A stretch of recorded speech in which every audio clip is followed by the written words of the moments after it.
Kerala palliative nurses federation CITU secretariat മാർച്ചും ധർണയും നടത്തി. നിരവധി ആവശ്യങ്ങൾ ഉന്നയിച്ചുകൊണ്ട് കേരള പാലിയേറ്റീവ് നഴ്സസ് ഫെഡറേഷൻ CITUവിന്റെ നേതൃത്വത്തിൽ സെക്രട്ടേറിയറ്റ് മാർച്ചും ധർണയും നടത്തി. മാർച്ചും ധർണയും CITU സംസ്ഥാന സെക്രട്ടറി PP ചിത്തരഞ്ജൻ MLA ഉദ്ഘാടനം ചെയ്തു.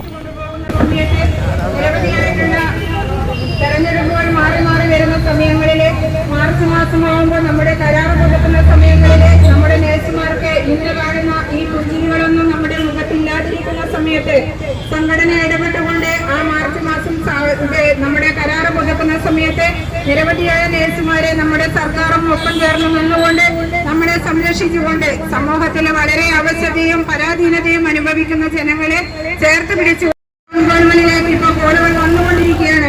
കാരണം ഞങ്ങളെ കാണാതെ അല്ലെങ്കിൽ ഞങ്ങളുടെ സേവനം നമ്മുടെ ശുശ്രൂഷകരുടെ അരികിൽ എത്താതെ നിൽക്കുമ്പോഴുള്ള പ്രശ്നങ്ങളെല്ലാം ഞങ്ങൾ ഈ സമരമുഖത്ത് അനുഭവിച്ചുകൊണ്ടിരിക്കുന്നുണ്ട്.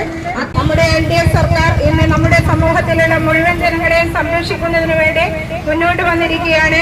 അതോടൊപ്പം അതിന്റെ ഭാഗമായിട്ട് തന്നെ ബഹുമാനപ്പെട്ട മുഖ്യമന്ത്രി വിളിച്ചു ചേർത്തിട്ടുള്ള നമ്മുടെ സംസ്ഥാന തലത്തിൽ പ്രവർത്തിക്കുന്ന മുഴുവൻ സംഘടനകളെയും പാലിയേറ്റീവ് രംഗത്ത് പ്രവർത്തിക്കുന്ന എല്ലാ സംഘടനകളെയും ചേർത്ത് പിടിച്ചുകൊണ്ട് അതോടൊപ്പം തദ്ദേശ സ്വയംഭരണ വകുപ്പിന് അതിന്റെ എല്ലാ വിധത്തിലുള്ള മുൻ നേതൃത്വവും നൽകിക്കൊണ്ട് കേരളത്തെ സംബന്ധിച്ചിടത്തോളം രാജ്യത്തിനാകെ മാതൃകയാകുന്ന നിലയിലേക്ക് ആരോഗ്യരംഗത്തും വിദ്യാഭ്യാസ രംഗത്തുമെല്ലാം വലിയ മുന്നേറ്റം കാഴ്ചവെക്കുവാൻ കഴിയുന്ന ഒരു സംസ്ഥാനമാണ്. ഇന്ന് കേരളത്തിൽ വയോജനങ്ങൾക്ക് ലഭിക്കുന്ന അല്ലെങ്കിൽ കിടപ്പ് രോഗികൾക്ക് ലഭിക്കുന്ന അതുപോലെ തന്നെ സമൂഹത്തിൽ പാർശ്വവൽക്കരിക്കപ്പെട്ട ജനവിഭാഗത്തിൽ ലഭിക്കുന്ന പരിരക്ഷയും പിന്തുണയും ഇന്ത്യയിൽ മറ്റൊരു സംസ്ഥാനത്തുമില്ല എന്നുള്ളത് നമുക്ക് അഭിമാനത്തോട് പറയുവാൻ കഴിയുന്നൊരു കാര്യമാണ്. അത്തരത്തിൽ നമുക്കൊരു സ്ഥാനം നേടിത്തരുന്നതിന്റെ പിന്നിൽ ഗവൺമെന്റിന്റെ നയവും ആ നയവുമായി ബന്ധപ്പെട്ട് പ്രവർത്തിക്കുന്ന ജീവനക്കാരുടെ സാമൂഹ്യ ബോധവും മനുഷ്യത്വപരമായിട്ടുള്ള നിലപാടും ഒരു വലിയ പങ്ക് വഹിക്കുന്നതാണ് എന്നുള്ളത് ആർക്കും നിഷേധിക്കുവാൻ കഴിയുന്നതല്ല. ഇവിടെ നിങ്ങളുടെ ജോലിയെ സംബന്ധിച്ച് പ്രത്യേകിച്ച് സംസാരിക്കേണ്ട കാര്യമില്ല, അനുഭവത്തിലൂടെ മനസ്സിലാക്കുന്നവരാണ് നിങ്ങൾ. കാരണം കേരളത്തിലെ പഞ്ചായത്തുകൾ, മുനിസിപ്പാലിറ്റികൾ അതുമെല്ലാമായി ബന്ധപ്പെട്ടുകൊണ്ട് ഏതാണ്ട് ഈ 1200-ൽ താഴെ വരുന്ന നഴ്സുമാരായിട്ടുള്ള നിങ്ങളുടെ ജോലി യഥാർത്ഥത്തിൽ സമർപ്പിതമായിട്ടുള്ളതാണ്. കാരണം മറ്റൊരു ജോലി പോലെ അല്ല. ഞാൻ ചിലപ്പോ ഈ കിടപ്പ് രോഗികളെ പരിചരിക്കുന്നതിന് വേണ്ടിയുള്ള നമ്മുടെ പെയിൻ ആൻഡ് പാലിയേറ്റീവ് സൊസൈറ്റികൾ, അപ്പോൾ അവര് എന്റെ മണ്ഡലത്തിൽ ചില പഞ്ചായത്തുകളിൽ അവിടെ പ്രവർത്തിക്കുന്ന നഴ്സുമാരെയും വിളിക്കും. അവരോടൊപ്പം നമ്മൾ ഈ കിടപ്പ് രോഗികളെ പരിചരിക്കുന്നതിന് വേണ്ടി ഗൃഹപരിചരണത്തിന് പോകുമ്പോഴാണ് മറ്റു നഴ്സുമാർ മറ്റ് സർക്കാർ ആശുപത്രികളിലോ സ്വകാര്യ ആശുപത്രികളിലോ ജോലി ചെയ്യുന്നവർ അവർ ഒന്നും ചെയ്തില്ലെന്നല്ല ഞാൻ പറയുന്നത്. എന്നാൽ അവരിൽ നിന്നും എത്രയോ വ്യത്യസ്തമായ, എത്ര മനുഷ്യത്വപരമായ, ജീവകാരുണ്യപരമായ ഒരു മനസ്സും ശരീരവും ഉണ്ടെങ്കിൽ മാത്രമാണ് നിങ്ങൾക്ക് ഈ ജോലി ചെയ്യാൻ കഴിയുന്നത് എന്നുള്ളത് നമുക്ക് നോക്കിക്കാണുവാൻ കഴിയുന്നു. കാരണം കിടപ്പായി ചില സ്ഥലത്തൊക്കെ ചെല്ലുമ്പോൾ നമുക്കറിയാമല്ലോ, മലമൂത്ര വിസർജനമടക്കം നടത്തി കിടക്കുന്നവരാണ്.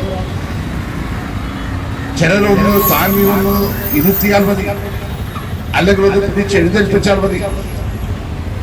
പല രൂപത്തിലാണ് ഓരോ രോഗികളുടെ അവസ്ഥ.